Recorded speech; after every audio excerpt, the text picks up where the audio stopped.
Let's talk about why F2 and F1 reserve drivers are coming over to IndyCar, why it makes sense to choose IndyCar as a full-time drive in a driver's career, and then we'll talk about the pay differences between something like F1 to IndyCar. And again, these are just my opinions. I'm no expert. I'm just a fan wanting to talk about the sport.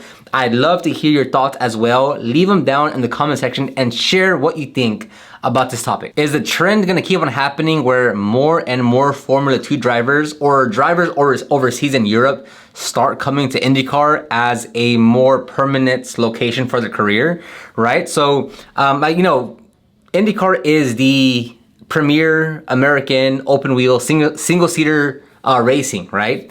But a lot of the racers aren't brought up in the American series, right? It's not like they go from the USF 2000 to Indy, next to IndyCar. A lot of the drivers either have some other background, and we'll get to it here in a bit with the drivers, but they usually come from some different background, typically like in Europe, and then they come over here. And over the last few years, it's really seemed like IndyCar has picked some talent from the Formula 2 series and brought them to IndyCar. Now, just because you drive in IndyCar doesn't mean that's the only place you drive. Like outside of maybe F1, if you're talented enough, you have seats, you have drives, you drive in other series as well. Like for instance, like the World Endurance Championship has what, 7 races, or 9 races, it's a few amount, 9 rounds. So, you might also drive in Formula E or in IndyCar. If you drive in IndyCar, you might do a few races in IMSA, like the Daytona 24 Hours or Le Mans, right? Scott Dixon, Alex Palou. Someone that has a full-time drive in the World Endurance Championship, Colin Eilert, did one race for IndyCar because David Malukas was out for McLaren. So you'll see that all the time outside of F1. Because F1 has a pretty hardcore schedule. So to give you some context of the current drivers, not past drivers, because I'm gonna stick to right now.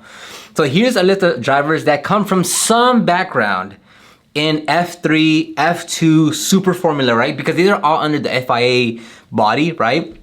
So as of right now, right, you have Marcus Armstrong, Colin Eilert, which he doesn't have a seat right now, but he did do one single race for McLaren. He's a full-time driver for World Endurance Championship, which actually the 6 hours of Spa is on right now. Jury Vips, that was also, he tested at the end of last year, I believe. That way, he's not a current driver, but he does have some history with IndyCar, and he came from Formula 2. He was actually the reserve driver for Red Bull, I believe. Christian Lundgaard, Alex Palou, he came from Super Formula, Pato O'Ward, and Felix Rosenqvist. Again, there's some level of Formula 2, Formula 3, Super Formula background with these drivers. Theo Pourchaire, he's the Formula 2 champion. He is the Sauber F1 reserve driver. And then as far as actual F1 reserve drivers right now in IndyCar, you have Pato O'Ward, which he is the F1 reserve driver for McLaren. Theo Pourchaire, as I said, F1 Sauber reserve driver. And then you have Pietro Fittipaldi. He is the reserve driver for Haas, right? So you have current F1 reserve drivers also driving in IndyCar. And just as a quick mention is that the previous F1 drivers that are currently driving right now is Alexander Rossi. He had I think a few races, 6 races or a very few amount of races. And then he came to IndyCar. Roman Grosjean, everyone knows him. Marcus Ericsson, and then Takuma Sato. Now Takuma Sato, he's only doing the Indy 500 for IndyCar, so he is driving for IndyCar, but just for one race.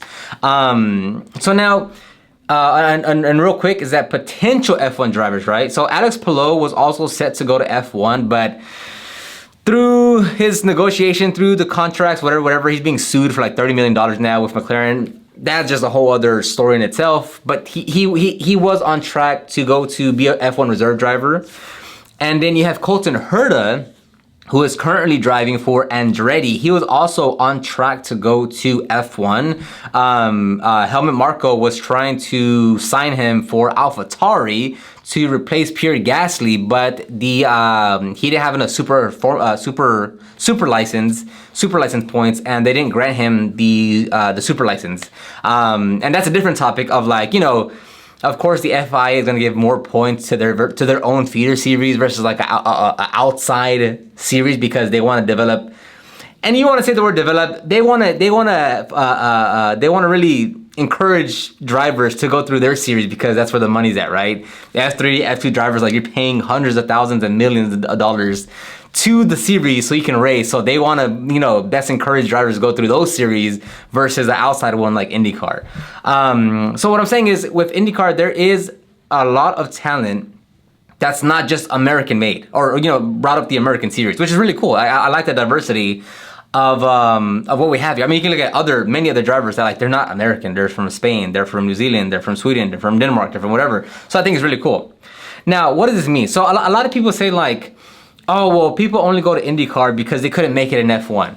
And it's so hilarious because like 99% of people that want to get into F1 won't make it.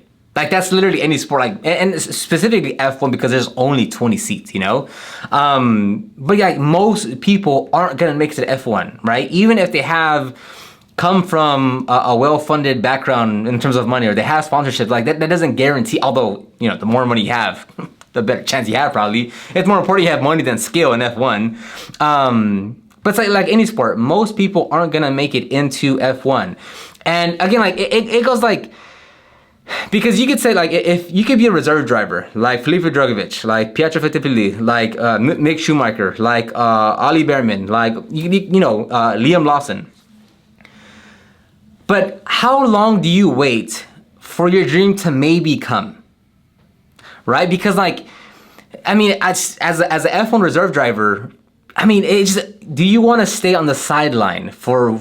And it's not 1 year. It's gonna be like 3 to 5 years that like you might get a chance to go into F1, right? Even Mick Schumacher, there's rumors that he'll be one of the drivers that Prema brings when they come to IndyCar, right? Because if your window of opportunity is closing for F1, or maybe you're just getting older, or you're just bored from looking at data and doing sim work, you want to go drive somewhere else, right? Like. Yes, you want to, and again, like if you're an F1 reserve driver, you can still go do your own campaigns wherever. And like, let's say for instance, Pietro Fittipaldi, right? He drives for, I forget who he drives for, but let's say he has a race in IndyCar, right? And it clashes with a race in F1. And he needs to fulfill his duties as an F1 reserve driver, and he needs to go fill in for Kevin Magnussen.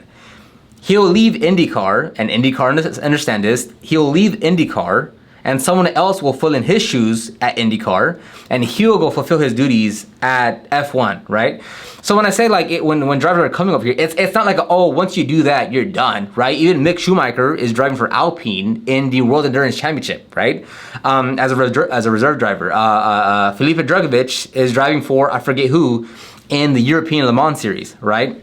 So it's like, at some point, it's like, when do you say, not that it's not an attainable goal in terms of like, oh yeah, if I wait one more year, if I wait one more year, if I wait one more year, and all the time, like you see the whole paddock, everyone else driving, and you're stuck doing sim work and looking at the data and looking at the telemetry and like writing down.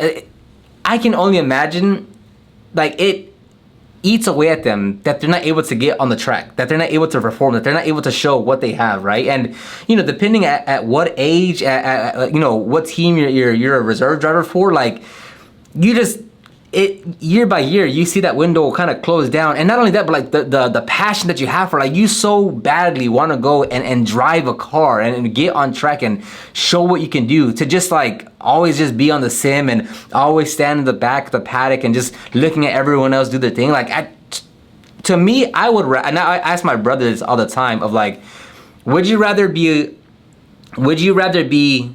on the bench of the best team, or would you rather be a starter on a sorry team, right? And me and him agree all the time, like, I'd rather start on the sorry team because like I get to play, I get to show my skill, I get to move around, I get to really, like, my opportunity to doing stuff is a lot more if I'm playing on a sorry team versus if I'm benched on a really good team. So the same thing for me there is like, if I'm a reserve driver and like Year 1, you're super excited. Year 2, you're like, oh, okay, but it'd be nice if I get a seat. Year 3, you're like, oh, okay, so when is this gonna happen? Year 4, and you're like, oh, another year of just looking at telemetry and looking at all the data and being on the sim. Like, it eats away at you because you're not doing what you love. You're almost, and the worst thing, like, you're right there to doing it, but you're not. And even Lawson, like, look at him, like he performed so well when Ricciardo went out, and then what? He didn't get a seat. Now there's rumors that he might get a seat in the future, but like, bro performed so well, waited so long, and then what? Look at him, he still has to wait.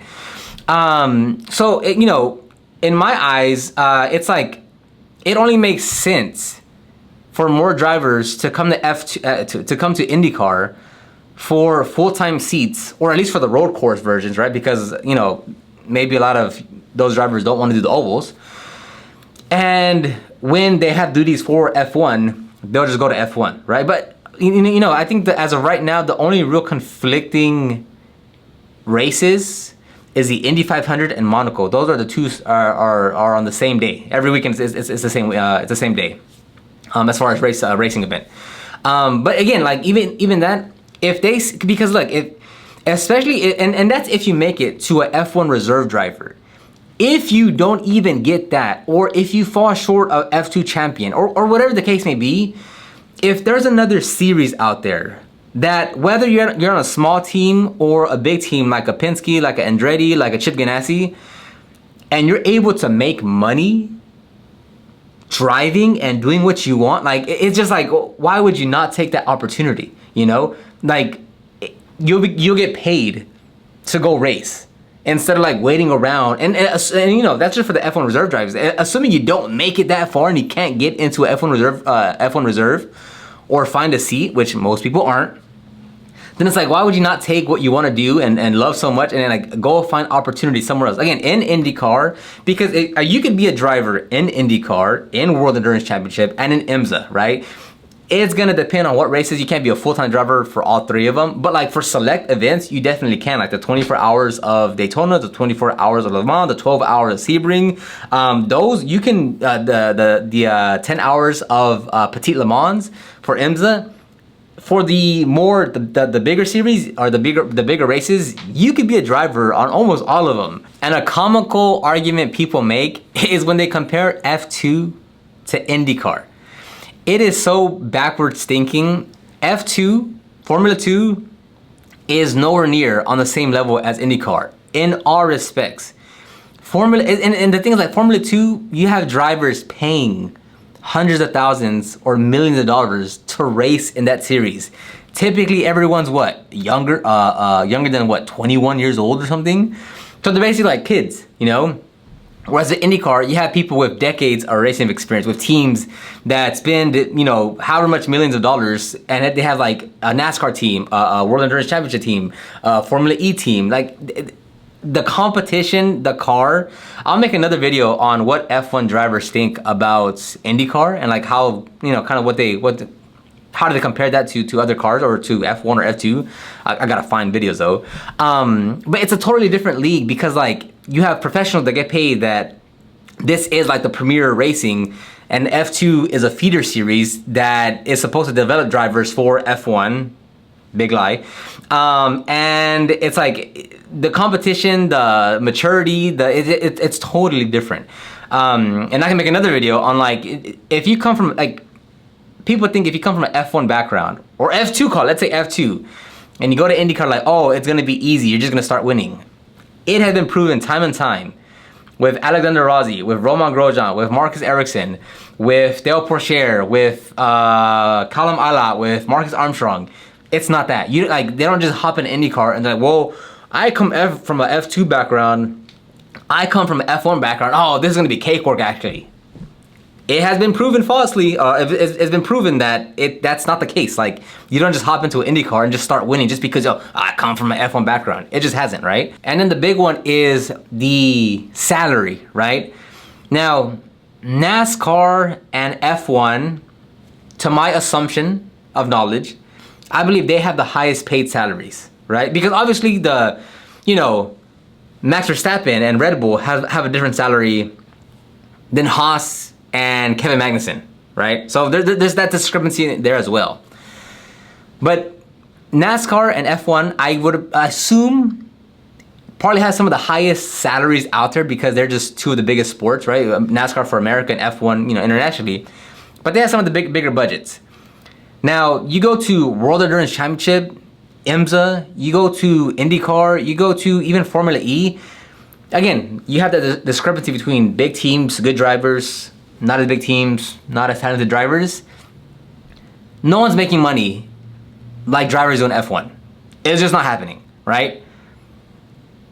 Max Verstappen's salary is what, 44 million? They just offered Lewis Hamilton whatever, 150 or whatever it is. But it's like the salary that they proposed to Max to go to Mercedes completely swallows the IndyCar salary altogether. Like you can't compare the two because they're two completely different sports. Entirely, but in terms of salary, they're completely different. So in the World Endurance Championship, those drivers aren't getting paid millions of dollars either. Like if you're a very high demand driver and you have a big name to you, maybe like a Mick Schumacher, maybe you get in the higher 100,000, closer to like, 300,000 to 600,000, a million maybe, but like that's a maybe. Because again, remember, if there's 2 cars, there's 3 drivers on each one, depending on the event.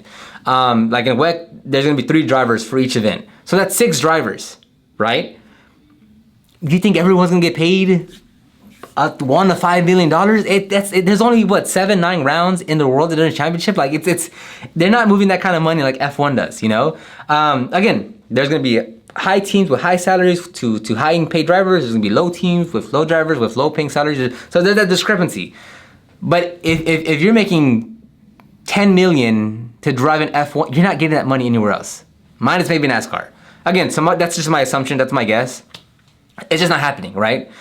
So, there's so many drivers from F1 that still drive in other series, right? Like I said, in IndyCar, Robert Kubica, and World Endurance Championship. Someone else that I'm probably forgetting.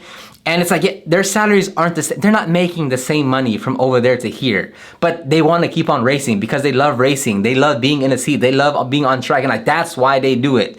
And again, it goes back to the same point of like, if F1 is not going to be an option, or if that like, not even that, if you want to get on track, IndyCar is going to seem like a more and more probable solution for a lot of people. Now I can make another video on like the, what Zach Brown said about